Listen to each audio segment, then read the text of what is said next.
tunaona hata wakati ule Yakobo analala anaota ndoto, aliona ngazi, malaika wakipanda, wakikwea, wakishuka. Kwa hiyo tutakwenda, Yesu anaporudi anatubadilisha, kufumba na kufumbua.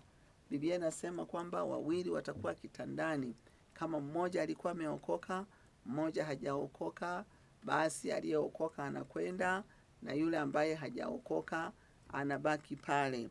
Kwa hiyo kanisa linanyakuliwa, na Yesu anapolinyakua kanisa analipeleka wapi?